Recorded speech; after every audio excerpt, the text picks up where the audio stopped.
Ghost of Tsushima's DLC.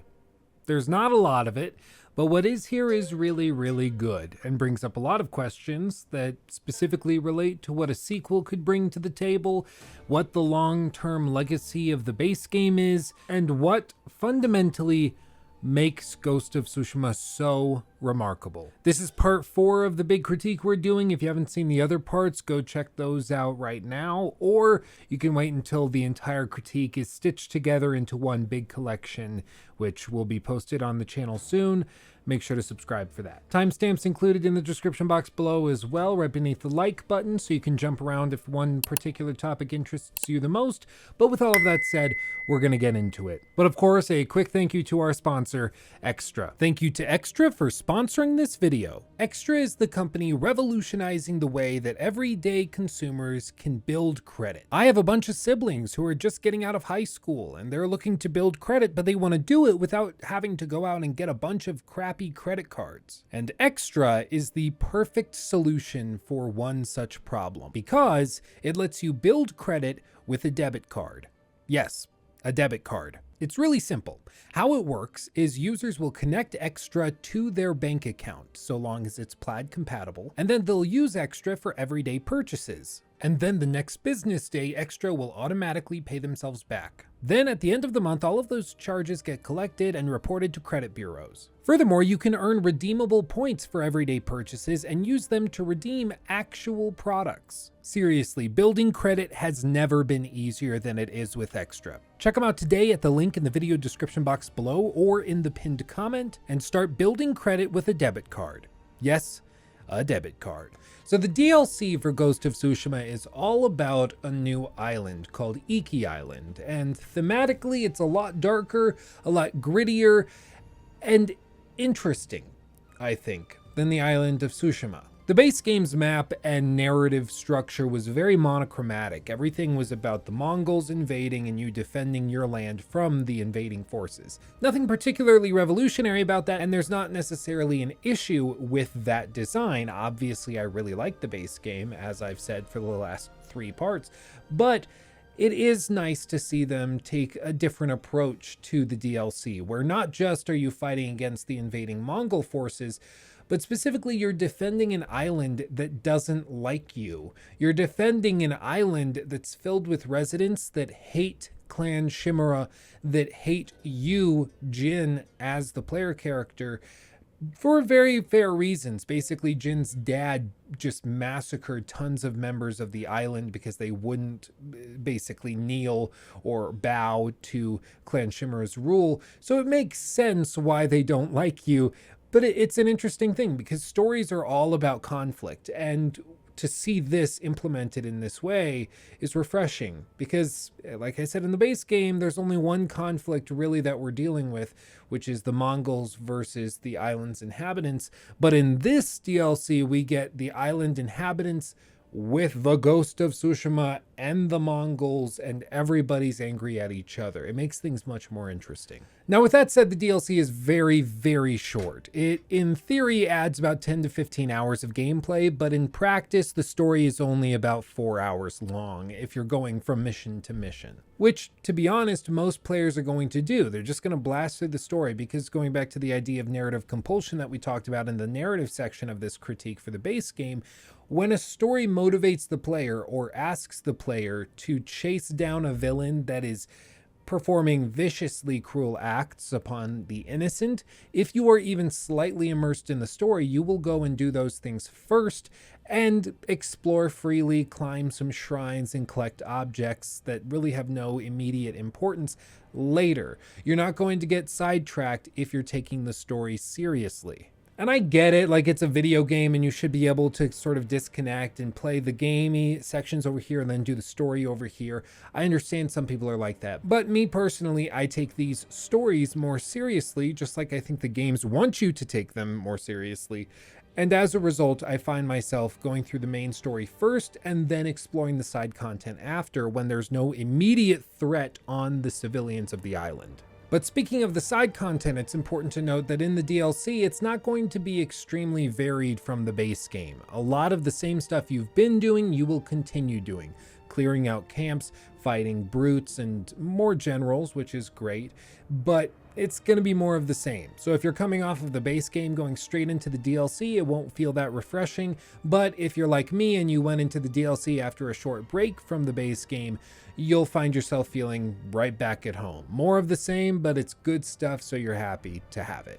Now, there's a few new mechanics and design elements that they introduced, which are great additions in my mind, such as the variable ability enemies, which I find absolutely fantastic. These are just big brute enemies that are able to switch how they fight, which forces you as the player to switch the stances you're using for that enemy alone. In the base game, how they did this was they had a bunch of enemies that would attack you all at once. They had a shieldman and pikeman, then they had a regular sword fighter, and then they had the brute over here, and they just threw them all at you at the same time. So you'd be swapping stances, but it was for one stance for this enemy, one stance for this enemy. And so as you whittled down the numbers, it became very predictable where it would go, and it was much easier to handle. Here, with these variable ability enemies, you actually have a lot more to juggle, because at any moment they might pull out a shield, or they might pull out a spear, or just a sword. It keeps things way more dynamic, way more interesting. I can't believe these guys weren't in the base game.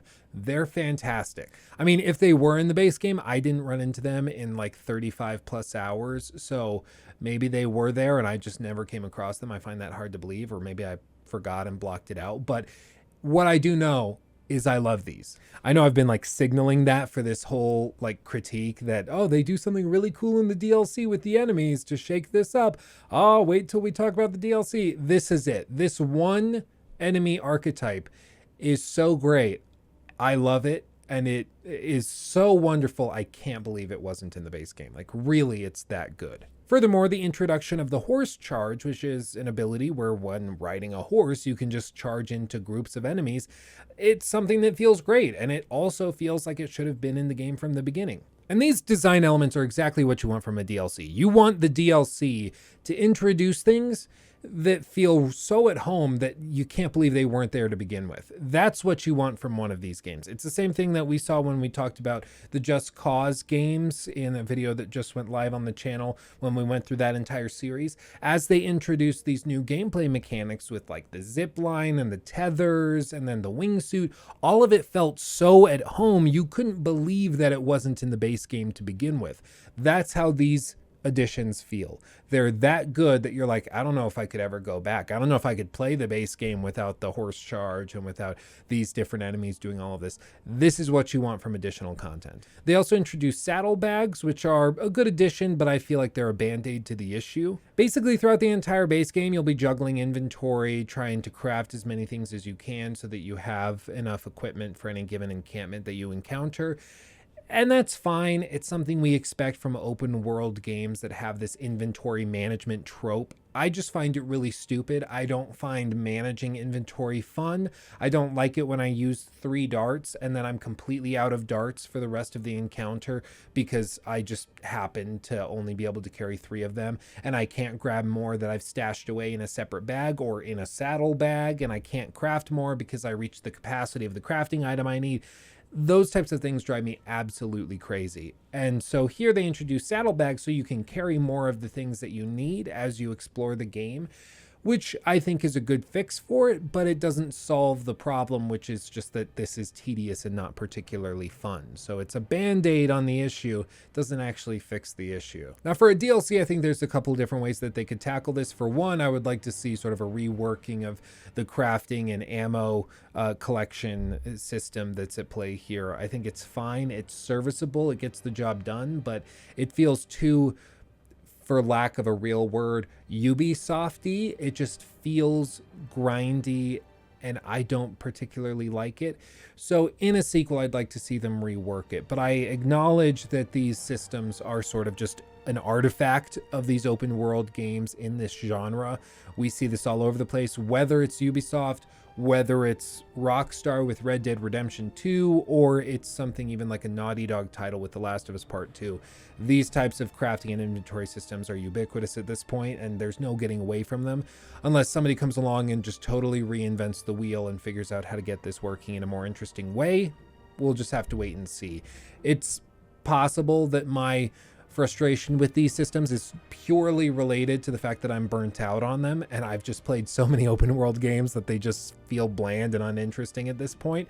But I'll leave that up to the viewer's discretion as to whether or not you take this seriously or not. Now, the other thing they introduce here is a new villain, which is somebody that goes by the name of the Eagle. And basically, she runs the Eagle clan of the Mongol invaders. She's very powerful, basically a shaman archetype.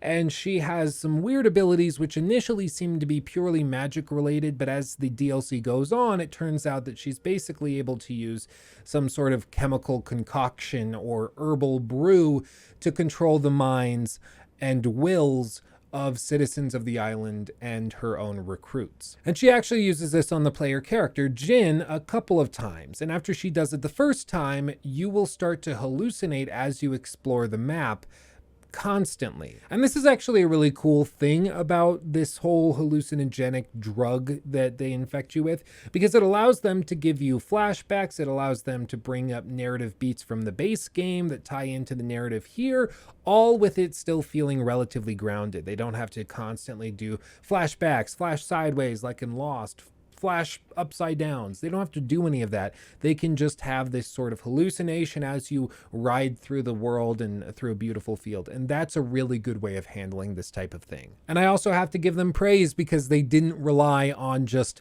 magic for things to work. They actually tried to explain it a little bit. I still don't love the trope of a grounded story just using drugs to make things that are supernatural explained away. It's like in Far Cry 5 with the sister who is just like floating through the air doing all this magical stuff, and they just explain it away with, well, it's drugs. There's drugs, so it's okay. It's drugs. Hand wave it away. It's drugs. Who cares?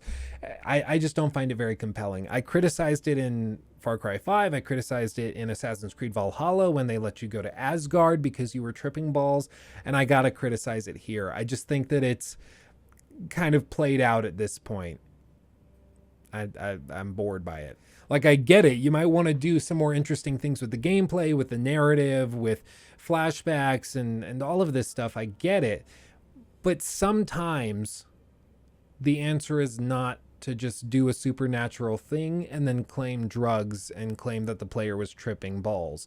There's more creative ways of doing it, and I think there are more interesting things you can do while still remaining grounded in the real world.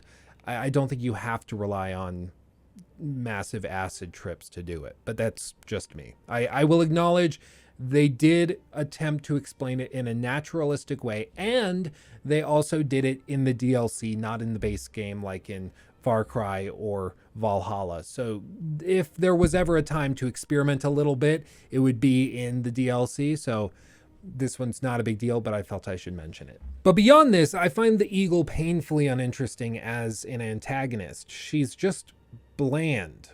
I've tried to pick apart what exactly I don't like about her, what I find lacking in compulsion. I just can't come up with anything because I think she's just remarkably bland. And part of it, I think, is because the DLC is so short that none of these characters ever really have time to flex their muscles and really show what they're made of.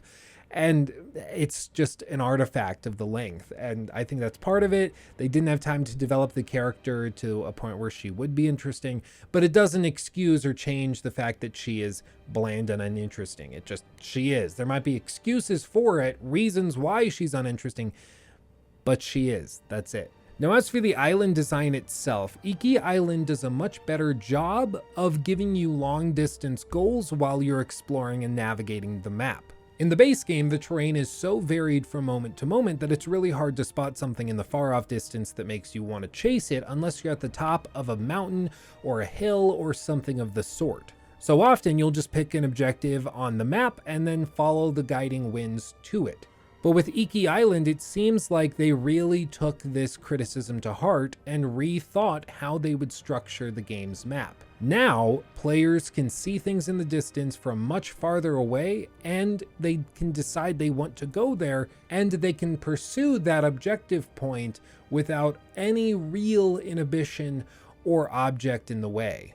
I mean, I'll say myself, multiple times in the first hour or two of the DLC, I would see something in the distance and I would just run that way to discover it. I didn't remember that happening very often in the base game, mostly because the map was either so incredibly flat that you couldn't really see anything far off in the distance, or because the biomes were so restricted to themselves that you'd be in one area, you might see something nearby, go chase that, and you would just kind of ping along the map as you went, or you were going based off of map objective markers with guiding winds leading you there, which are better than nothing, but still not the same as seeing something in the distance and deciding you want to chase that and pursue it for its own sake. Furthermore, Iki Island has a lot of really dense contrast when compared to the base game. There's a lot more dark and depressing areas directly next to sprawling fields of flowers and reeds. There's also some cool new stuff like flute sections, but again, most of what they're doing here is reworking the formula of the base game to get it refined and working even better than it was before. There's not a lot of reinventing the wheel here, which is totally fine. I had an entire section of this critique on how well the world of Ghost of Tsushima's base game was built. I still stand by that. The base game's map is fantastically well put together. Iki Island, they just improve it and refine it even further. Seriously, Iki Island is very, very well put together. Now, going back to the hallucinogen that the eagle infects Jin with pretty early on in the DLC, as you explore the game's world, you will notice multiple strange things happening, and eventually it'll ramp up to the point where you even have straight up visions of people that are dead, of your childhood, of a horse that died in the base game, that all give you pause. And initially you might think that you're just seeing things, or maybe that guy didn't die and I just misremembered it. But as it goes on, you'll start to go steadily insane, and it's actually kind of fun. Over on stream, I've talked about this before, but the DLC for Ghost of Tsushima reminds me a lot of Batman Arkham Knight. Bear with me. Not only in Batman Arkham Knight is the theme of helping people who don't want you to help them a major point of discussion, just like in the DLC here, but also these hallucinations are a big point of conversation and narrative design in Batman Arkham Knight as well. All throughout the story of Batman Arkham Knight, you'll have visions of the Joker popping up to you, of people from your past popping up to you, and it's really interesting because they can basically provide a commentary on Batman's state of mind without him needing to just constantly talk to the player. And here they can do the same thing. They can introduce memories or stories that are upsetting to Jin, and then Jin can comment on them because he's hallucinating right then and there, and the player gets to reap the benefit of that engagement. I actually really love this design choice. I'm surprised not more games do this. I find it way more effective than the Days Gone sort of style of design where the main character just is constantly uttering under his breath how he's feeling. I don't like that. I also like this a lot better than how they did it in, say, Cyberpunk 2077 with Johnny Silverhand, who's inside the player's mind, but not really. He has his own thoughts and he sometimes lies to you, so you never really know what to think. This way of doing it I find much more interesting. But don't get me wrong, there are a few swings and misses in this DLC, things that I think could have been capitalized on or just weren't refined to the point that they needed to be because the DLC was too short. Once again, that's a big problem here. They have some interesting ideas, they just can't chase them all the way through to their necessary conclusions or to the point where they would actually get really interesting because they didn't have enough time to play with it. For example, when you arrive at Iki Island, you've lost your horse. You don't have any means of transportation other than the two little legs attached to you. I was really excited when this happened. I was like, okay, cool, we have a total reset. We're going to explore the island and we're going to do it without any sort of extra assistance with the horse. We're just going to get to know this world on our own 2 feet. Awesome. But then they give you your horse right back within just a few minutes. Like, it seems like such a huge missed opportunity. They thought about it and didn't follow it through or pursue it. These sort of resets in the gameplay are actually really cool. I think a lot of huge games that are very, very successful have done this, whether you look at The Last of Us or you look at something such as Red Dead Redemption 2 with the reset we get on Guarma when we're basically banished there after the storm. They serve to reset not just the character's state of mind where they've lost everything they had, but it also resets the player's state of mind because the player's used to using all of these tools, weapons, abilities, whatever else they may have. And then you just strip all of it away and you say, okay, do you still know what you're doing? Can you still survive without all of those goodies that you've built up? I love that. I think it's great, especially in longer stories. And it's unfortunate that the DLC is so short, because I think if it were longer, they could have justified keeping these items out of the player's hand for longer. But getting back to the idea of missing opportunities or not seeing things through, if we look at something like the monkey shrines, I love this monkey shrine. You can see me climbing it here. I think it's great. I love it dearly. Once you get to the top, you'll receive a charm, and this charm is called the Charm of Mashira Protection. And it's pretty simple and straightforward. Basically, it makes it so your dodge windows for perfect parries, perfect dodges, is extended every time you heal for a set period of time. The only caveat being that you have to use an extra charge of resolve in order to heal every single time, which by this point won't be a big deal because you probably will have a ton of resolve after going through the base game. But my problem with this is that this seems like such a crutch of a charm that I don't know why it's here. Like, most players, when they go through Iki Island, will have finished the base game. Not all players. I don't believe you have to finish the whole game in order to get to Iki Island. You can go before you finish it. But most players will probably have finished the base game. So they already are very familiar with the gameplay, with the combat, with the timings of parries and dodges. They don't need a crutch like this. They really don't. And furthermore, the cost inflicted is 1 extra resolve every time you heal, but that's probably not going to be a big issue because, again, players will already be pretty good at the combat by this point, if not really sufficiently good. And so they won't be needing to heal hyper frequently. And also, they will already be pretty good at the timings. So it's just totally useless as an item, or at least it should be. And so this begs the question, like, who is this for? Is this for the player that just barely got through the base game and is scraping by trying to get through the DLC? Maybe. I'm not totally sold on that, especially because there's other things that the player can do to improve their capabilities in the DLC. But maybe you could say that. Maybe it's for early game players who haven't finished the base game going through the DLC, who need a little bit of extra grease in the wheels to make things work properly. I don't know. Okay, quick point. I just looked it up. You can go into the DLC after the first act of the game. So once you get past the first, however long that would be, maybe 5 to 8 hours of the game, you'll be able to go into the DLC. I will say I don't know why you would do that, especially if we go back to the idea of narrative compulsion. You got to deal with Tsushima first before you move on to another island, but who knows, maybe some players will stumble accidentally onto Iki Island and then find themselves going through the DLC accidentally. I don't know, but I don't think that's an excuse for this charm being so utterly useless. And I'm pointing to this one charm because I think it's a good example of what I'm talking about, but there are many other objects and things that you'll find on Iki Island that just don't seem to have much of a purpose for the majority of players who are going to be playing through the DLC at the time that they're playing it. This type of charm early on in the game, 1 extra resolve every time you heal to make perfect dodges and parries more gettable and achievable, like, yeah, maybe that actually is a fair trade-off. Maybe that is something worth it. Whereas later in the game, 1 resolve really isn't that big of a deal. But if it was 3 resolve extra every time you heal to get easier timing on parries and dodges, then that becomes a real, well, maybe I got to think about whether I weigh that, because if I can parry properly, I'll be able to get through more enemies quicker, so that'll help me get more resolve, so it'll probably balance out. That could lead to some interesting considerations, but for the overwhelming majority of players, I just don't think this is useful. But all this brings us to the overarching consideration, which is the big fatal flaw in this DLC, the one thing that holds it back in almost every single regard, and that is the pace and the length. Without a doubt, the DLC story is way too short. There are so many things that they could have done with this, so many interesting avenues they could have pursued, and all of them fall flat because they only have a few hours to play around with.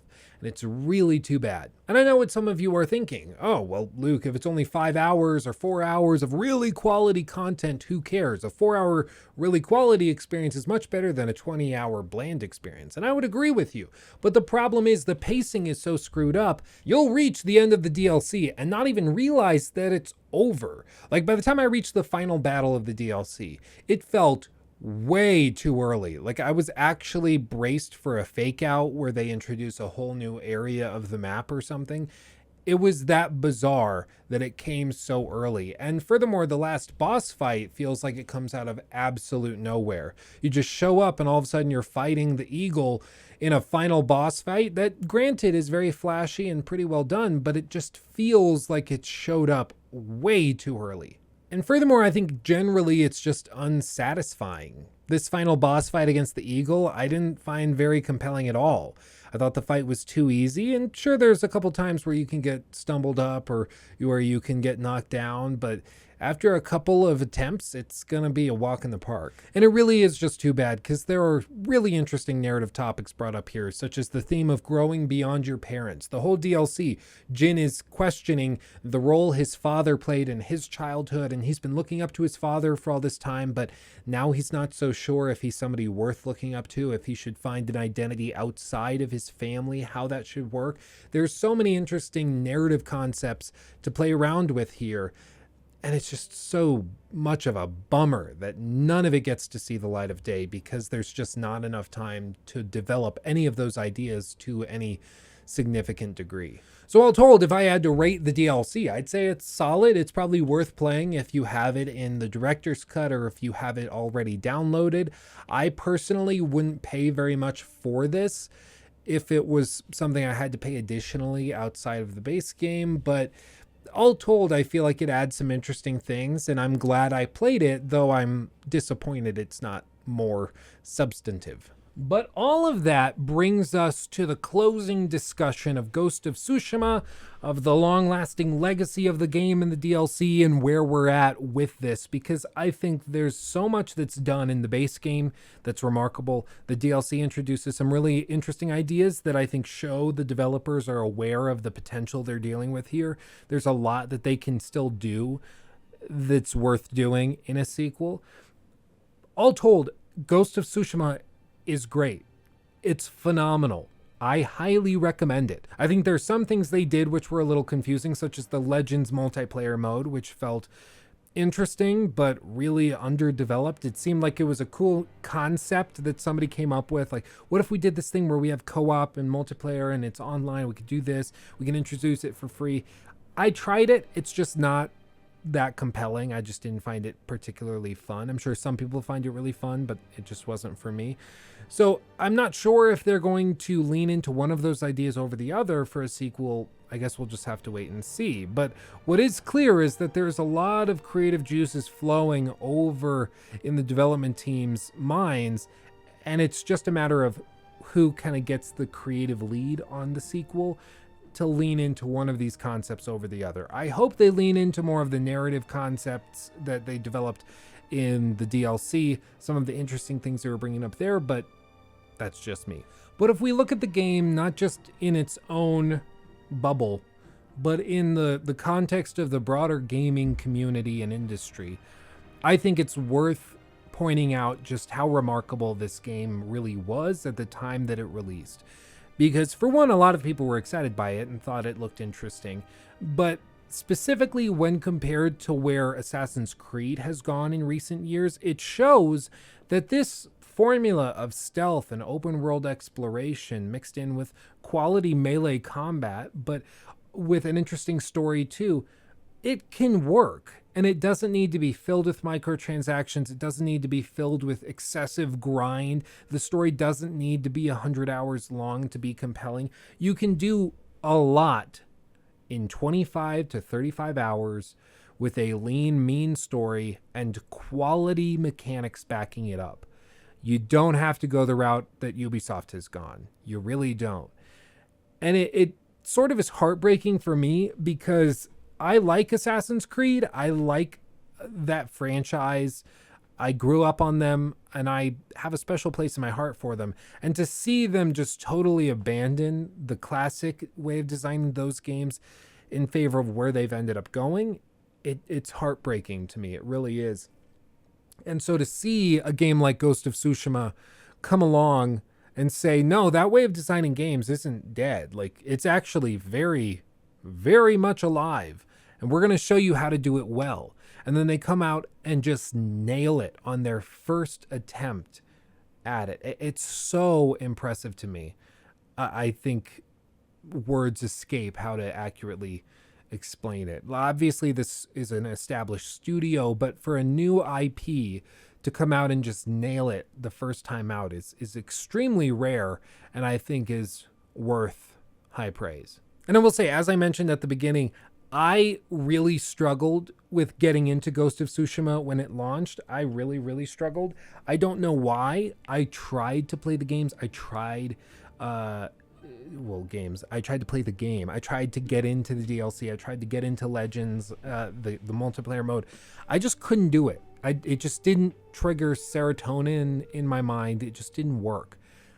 And then the director's cut came along, 60 FPS. I'm vibing. I'm cool. We're going at it. I love it. And I'm so glad I was able to connect with the game. So, I mean, a plea to you guys out there. If any of you haven't played through Ghost of Tsushima because you were iffy, because you didn't connect with it, now's the time to try it. Okay? Give it a shot. Trust me. It's worth it. I think you'll be very glad that you did. I highly, highly recommend it. And I couldn't get into it at first either. But I did, and I now regard it as one of the most remarkable games of the last 5 years that's launched. It's really, really that good. But that does it for me. That's the end of the Ghost of Tsushima critique. Let me know what you thought of all of this. If you have a game you want to see me cover, put that down in the comment section below underneath the like button. I'd greatly appreciate that.